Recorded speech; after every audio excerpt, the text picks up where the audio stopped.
You will hear a number of different recordings, and you will have to answer questions on what you hear.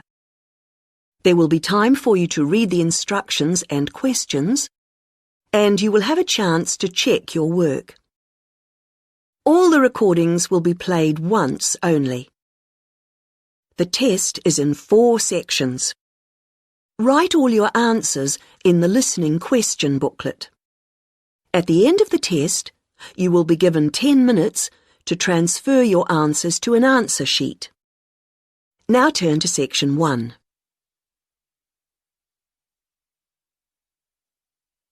Section 1. You will hear a woman telephoning a travel agent to book a holiday. First, you have some time to look at questions 1 to 7.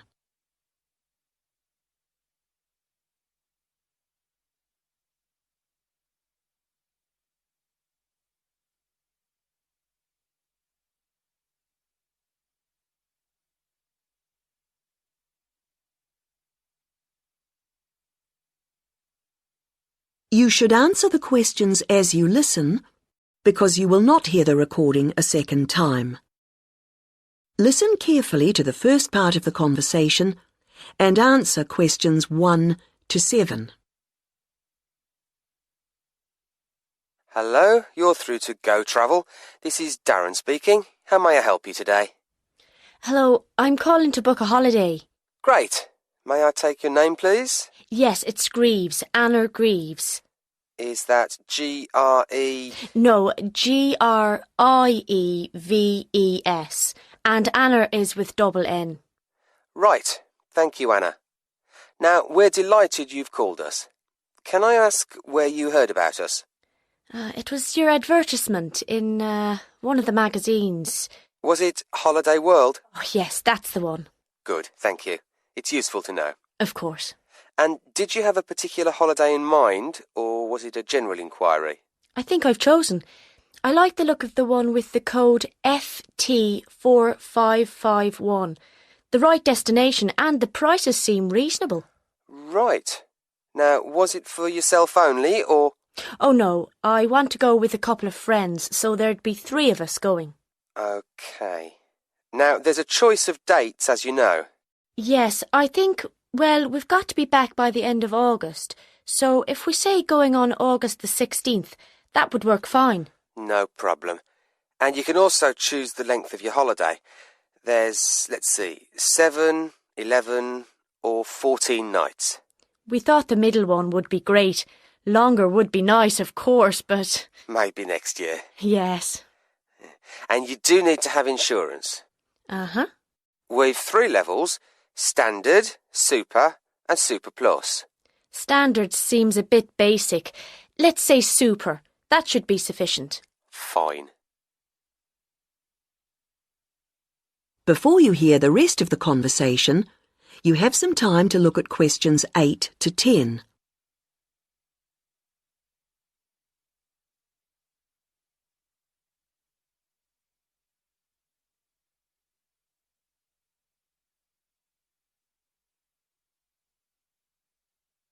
Now listen and answer questions 8 to 10. Well, that's all good so far, and the availability's OK. Have you looked through the list of options? They're in the advertisement. I have, and I've got the list here. Some of them do seem a good idea. Which ones would you like to take? In terms of the hotel, the offer of picnic lunches, we'd leave that. We'd rather go to cafes. I think a balcony for the room is a must. It's so nice to sit out, enjoying the view. Oh, yes. And then the trips. I think we'll pass on the night bus one. I never really enjoy the commentaries. And museums aren't really my sort of thing, to be honest, any more than dances. Uh-huh. But I like practical things, so I think the demonstration of local arts could be fun. Yes, I would think so. And then in terms of getting out of town, going up the river on a boat sounds delightful, and I wouldn't want to miss that. But the mountains, well, sitting in a coach on those winding roads... I understand. OK, well, that's all I need for the booking at this point. Just a few details for you and then we'll check the payment. That is the end of section 1. You now have half a minute to check your answers.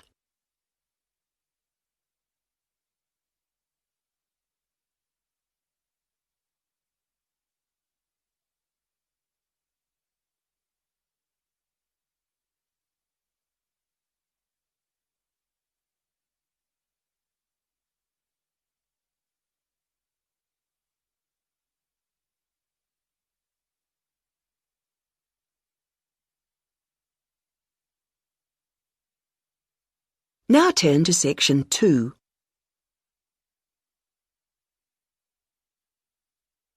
Section 2. You will hear a talk about Runwell, a charity that raises money by organising running races. First, you have some time to look at questions 11 to 17.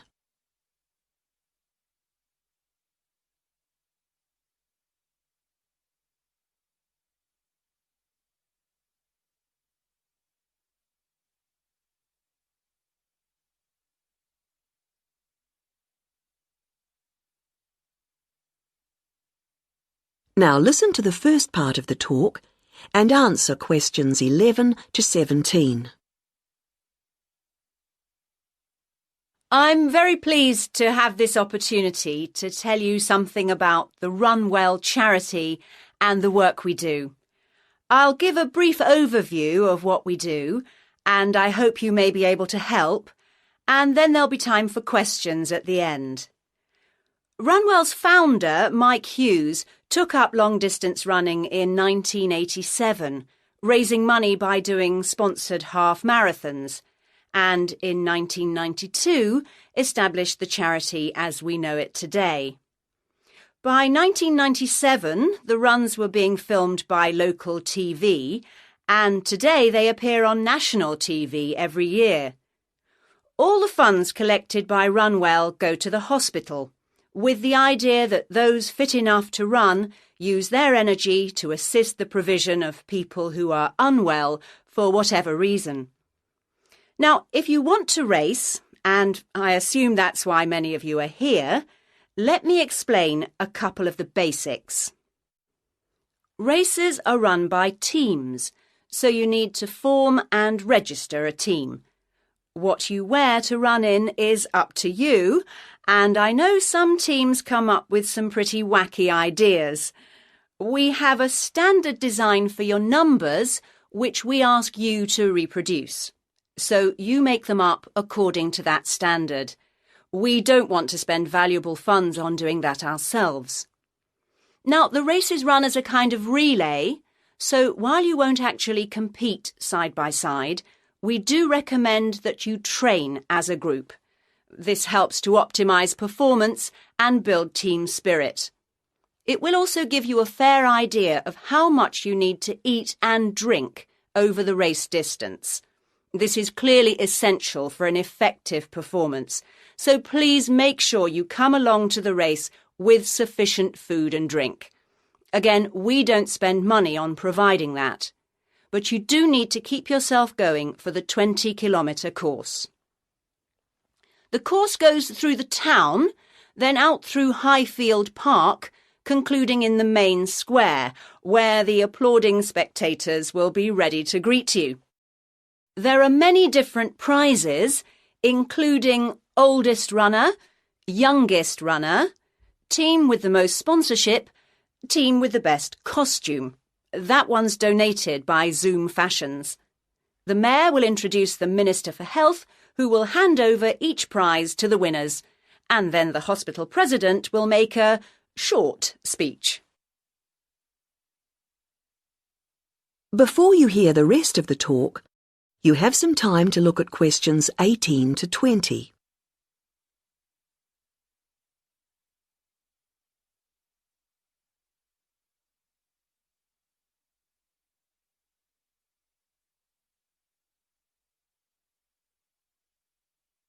Now listen and answer questions 18 to 20. OK, that's the big race. But I know there are many people who don't feel they are up to running a 20-kilometre race, but who would nevertheless like to raise money for Run Well. Over the years, we've had experience of many ways of trying to collect money, some very successful, others less so. Now, of course, 20 kilometres is too far for children to run. But there was a sponsored swimming event at the local school last year, and that did very well. People have also tried to organise food-based events, such as selling homemade cakes and bread and so on at the market. And there was a large picnic arranged in 4 Bright Gardens, although these events failed to justify the efforts put into them, though I'm sure they were very tasty. These days, so many people are out at work all day that going from house to collect money isn't very effective. But it is possible to raise useful funds by selling small promotional items, such as badges with the Run Well motif on them. We're currently checking to see if postcards, perhaps showing the race's winners each year, might also be a good idea or not. We do appreciate the efforts that have gone into selling second-hand goods, but to be honest, the returns have not been very high on this. One very dedicated group organised a team quiz recently, which went very well, and it would be good to see more such activities. There's also been talk of a concert, but we'll have to see how plans for that progress. Now, are there any questions at this stage? That is the end of section 2. You now have half a minute to check your answers.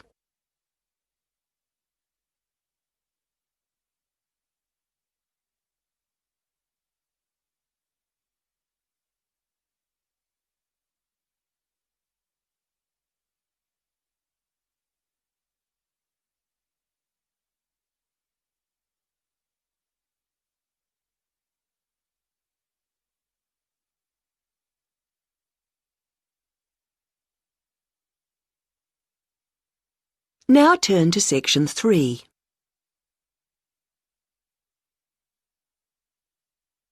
Section 3. You will hear 3 linguistics students, Joe, Martin and Angela, discussing the presentation that Joe is giving soon as part of his course. First, you have some time to look at questions 21 to 26.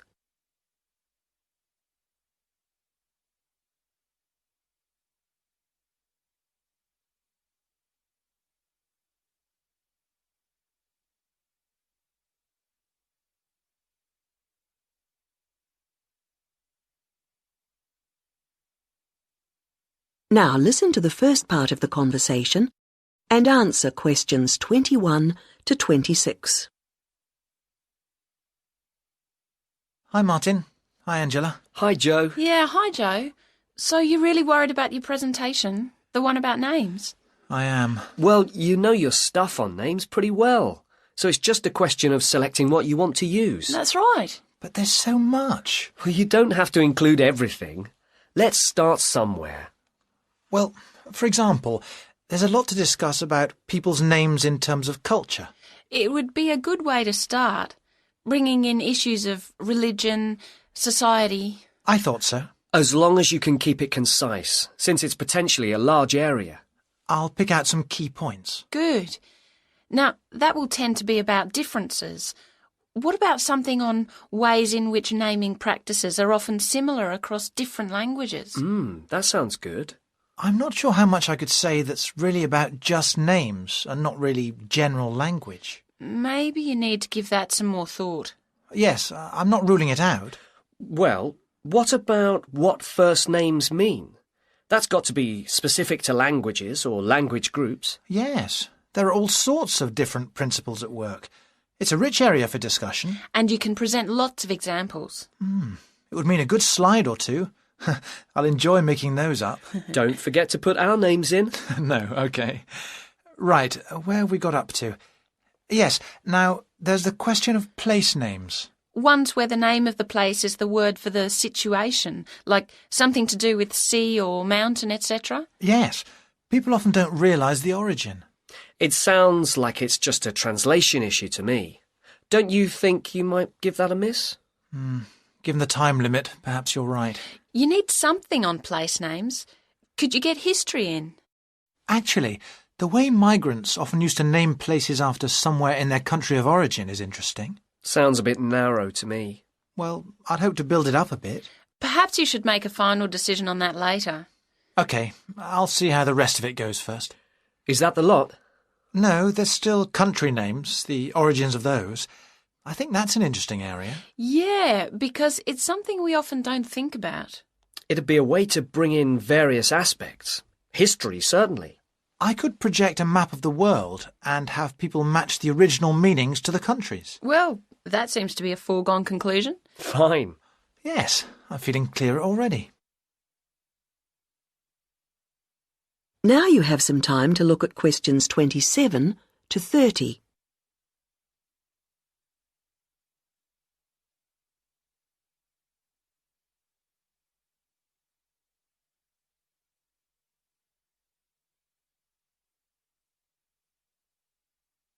Now listen to the rest of the conversation and answer questions 27 to 30. You know, there's another aspect that I think I'll cover. Yes? Brand names. Isn't that more to do with business studies? Well, international companies are finding it increasingly important to have brand names that can be used in many different countries. Oh, so they can advertise the same product everywhere? Yes, and it seems that brand names are very special in our brains. How so? Well, there was a research study recently, carried out on a group of about 50 students. They showed them 108 words, and the students had to say whether they recognised them as real words or not. The list included, all mixed up, ordinary nouns, brand names, and meaningless words, and they were shown all the words quickly. And the brand names seemed to be recognised strongly and in the emotional right-hand side of the brain. It was interesting that the brand names were recognised more readily if they were displayed in capital letters rather than lowercase, something which doesn't apply to normal words. How strange. What else did the researchers find out? Of course, it's a relatively small study, but they suspect that other visual features are at play, and so that, for example, colour has a major effect in helping us to store brand names in a special way in our brains. I suppose that's logical. But what do they mean by a special way? I'm not saying I understood everything about this study. Of course not. But they seem to be saying that the power of brand names is that they conjure up a range of associations inside our brains, more so than ordinary words or names do. I guess this is great news for international companies. Potentially, certainly. Though exactly what they do... That is the end of section 3. You now have half a minute to check your answers.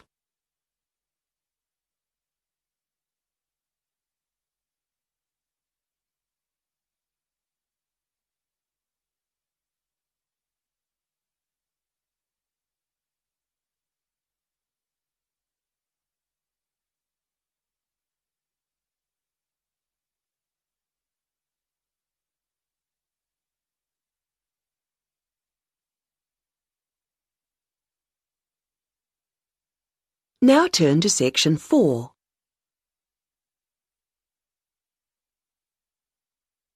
Section 4. You will hear part of a lecture about balloons and airships. First, you have some time to look at questions 31 to 40.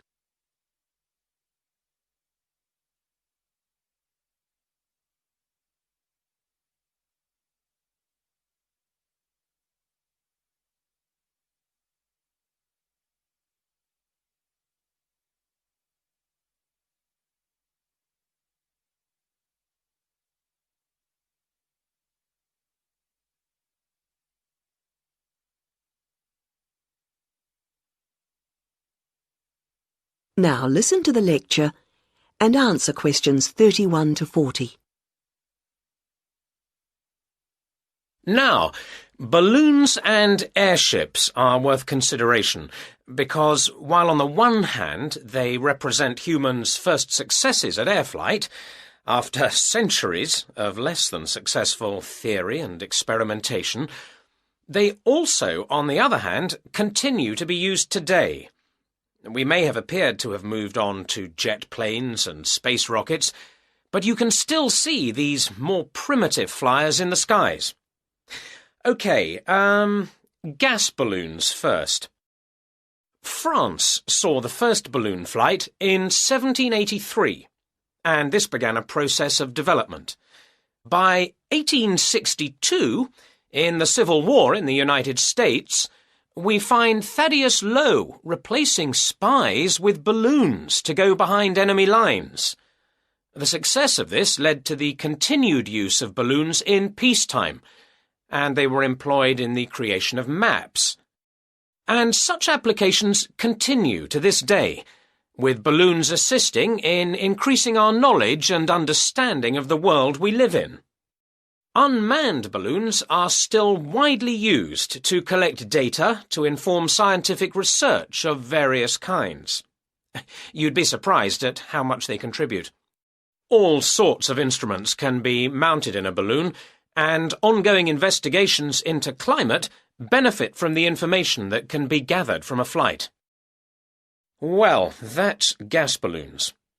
Now, the increase in the popularity of ballooning as a sport or leisure activity has been mainly due to the development of the modern hot air balloon, being cheaper and safer than the gas balloon. Heating air, rather than using potentially explosive gas, is what makes these rise, although the process doesn't generate as much lift as with gas balloons. But this is a small price to pay for its other benefits, and this type of balloon is no doubt here to stay.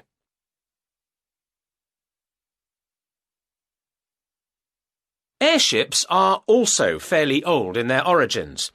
The idea for a balloon that could be powered and steered was first published in France in 1784, although 1852 was the date of the first successful airship flight. The first airships, like the first aircraft, didn't provide any weather protection for their crew, so it must have been rather uncomfortable up there. But designs continued to develop in sophistication. It was realized that the ships would drift about if they weren't strengthened, and that to work effectively, they would have to have a framework. Once designs started incorporating this, flights became longer and more reliable. Airships were deployed for various uses in the First World War, and once peace returned, designers began to turn their attention to ambitious plans for regular intercontinental flights. However, in the 1930s, this program more or less came to an end. For one thing, the speed and popularity of airliners meant that the airship appeared superseded. They just couldn't compete. And as if that weren't enough in itself, another factor in the decline of the airship was an alarming number of crashes, and this, of course, put people off. Nevertheless, several countries have continued to build smaller airships for various uses, such as naval observation or publicity purposes. In fact, their popularity seems set for a slight revival, and in the past few years there has been renewed attention paid to the possibility of using them to transport cargo. Who knows? Maybe the 21st century will be the age of the airship. Now, if you look at your handouts, you'll see that I've included some information. That is the end of section 4. You now have half a minute to check your answers.